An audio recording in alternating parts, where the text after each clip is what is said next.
If you're having students do a peer review activity, or you want to create an interactive feedback activity between you and your student, or it's the mid or end of the term and you have received feedback from your students on your own teaching, then today's video is for you because we're talking about the 5 R's of feedback. And it's a concept that I recently learned about in a professional development event that I took part in.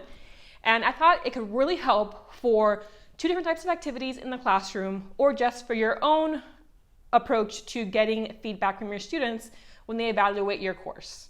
So hey there, this is Erica from Ever Educating, and this channel is teaching tips, tools, ideas, and resources for new college instructors, as well as advice more generally for those in academia or in alt-ac careers. And like I said, we're talking about the 5 R's of feedback. So here's what I'm thinking, right, before I get into the 5 R's. One way you can do this is for a peer review activity.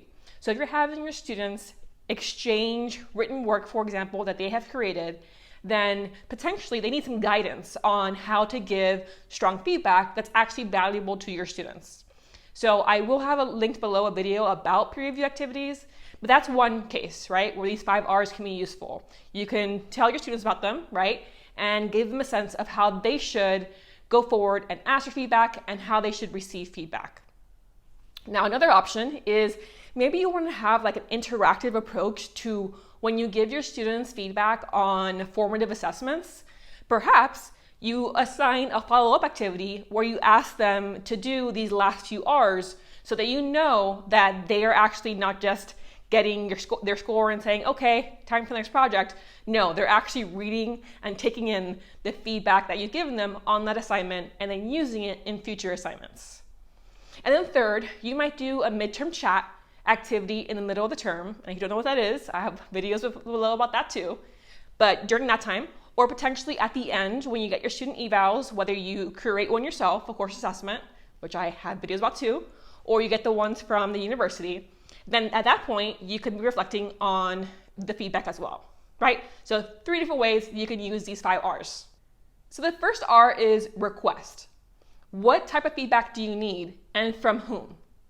In this case, if it's a peer review activity, you might have students start the activity by writing out a list of questions. Hey, I need feedback on this part of the assignment. What do you think about this? I'm concerned about this element of the assignment. What are your thoughts? Can you give me feedback about this element of the assignment? Thanks. So you're having your students request certain types of feedback from their peer that they believe is going to be the most helpful to them. And there could be a miscellaneous section at the end in case the reviewer has feedback on things not mentioned in those questions.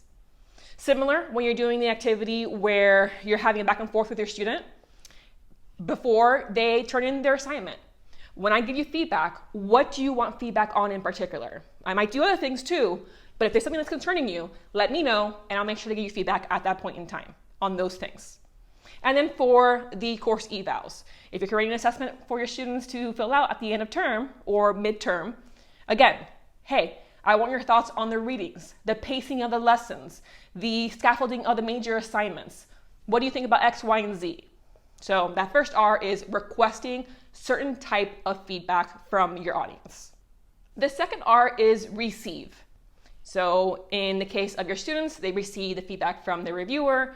In the case of the student teacher, they receive the feedback from the instructor. And in the last case, you receive the feedback from your students. So at this point, if it's verbal, it's an activity taking place in person, then make sure you talk to them about active listening, asking clarifying questions, right? Not judging what's being said, just taking it in and then giving yourself some time with it and then responding afterward. So having that aspect of just receive it, make sure you understand all the feedback. So you might have, again, your students, you've received this written feedback from your peer, read through it, and we're going to have an in-class activity where you ask the reviewer any clarifying questions that you have about what they've said. Similar to the student instructor experience, they receive your feedback. Take a moment. Hey, did anybody have any questions about the feedback I gave them? You can meet with me one-on-one during my office hours. We're going to have independent conferences, or you can ask me here aloud if you want to share with the class. And then in the sense of the student evals on your own course design and work, take it in, right? get a sense, are there any patterns that you're noticing when receiving this feedback? And that leads smoothly to the third R, which is reflect, right? So let it simmer, give it some thought. Again, you were looking for patterns. Is all of it valid? Talk to your students about, hey, you might receive feedback from your peer that's not actually of value to you because you have certain reasons for not doing what they're suggesting. They said this was a problem in your writing, but actually it was an intentional choice for X reason. If you know that, then you don't have to take their feedback and change your assignment accordingly because you have a reason behind it that they just weren't aware of. Okay, so taking that time to really reflect on what you've received as a student with the instructor, or as the instructor getting from the students, take some time. Again, look for what's valid, what's not valid, what would be useful, what actually isn't a big deal, or again, they're misunderstanding. Take that time to reflect. The fourth R is to respond. So responding to the feedback that you have received. Now, in this case, in the peer review, it might be that you have your students do an activity where like, hey, you're meeting up with your partner again, you've received their feedback, you've integrated, you reflected on it. Let them know, how did you find their feedback valuable? You know, what did you wish you got that you didn't receive with that feedback? You know, do you have any suggestions of how they can improve their feedback the next time we do this peer review, since we're doing it twice more? So having that conversation with the person who gave you the feedback on, you know, hey, this went really well. These are areas of opportunity to work on to be more useful in the future when getting feedback again.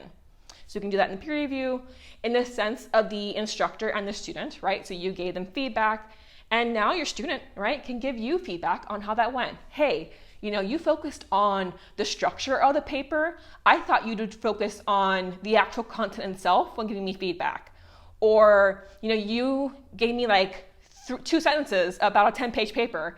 I thought there'd be more feedback. You know, so ask them like, hey, what did you think of the feedback? So again, the next time around in the new assignment, I can make sure that we are meeting in the middle on what the expectations are on each end. And then for the student evals, right, you've received feedback in the midterm chat, for example, and the whole point of the midterm chat is to then respond to students. Hey, you pointed out they're struggling with A, B, and C. Good news, going forward, we're gonna do this differently to help with A. We're gonna do this differently to help with B. But FYI, C, like we've been doing this already, like this should be directly helping you with C. So let's discuss why it's not helping you and what the confusion is there, what the disconnect is there, right? So respond is that fourth R. And then 5 is resolve. So you've received the feedback, you've reflected on it, you've responded to the person reviewing it and giving you the feedback, and now you're resolved to make changes based off of that feedback. You don't have to change everything, right? You don't have to take all the feedback and do everything. But at this point, that last R is, okay, what am I gonna do differently going forward? So with the peer review activity, again, you might sit with your students and say, okay, you know, at this point, I want you to lay out what changes are you gonna make to your assignment because of the feedback you received from your classmate. And maybe what changes are you not gonna make, right? What are your next steps? And then with the instructor-student relationship, right? You know, I've given you this feedback. What are you gonna do now? Are you going to make certain changes? Or you're not gonna make certain changes? Why? What are your next steps to make sure that, again, either your next assignment or your next iteration of the same assignment is stronger? And then for the course eval or the midterm chat, right? With that midterm chat, again, you have already potentially told them, hey, you've mentioned A, B, and C are a problem. I'm gonna change this about the course to help with A. I'm gonna change this from the course to help with B. But again, C, this should already be happening in these ways, right? Let's discuss how I might tweak and do a next step in this case to make sure it's working out as intended going forward. And then in the course eval at the end of the term, for yourself, you might decide, okay, hey, I'm going to change the second assignment because there's an obvious pattern here of students not understanding how this assignment is beneficial to them and it didn't create strong work with my students. I'm gonna change it the next time I teach this course, right? So you resolve to take next steps. So these are the 5 R's of feedback. I thought it was a really interesting concept, and so I wanted to share it because again, I think it can be useful in a lot of ways as an educator. If you found this video helpful, click like and let me know. Subscribe if you don't want to miss out on future content. And go ahead and comment, right? Which R is the most important one, do you think, of these 5?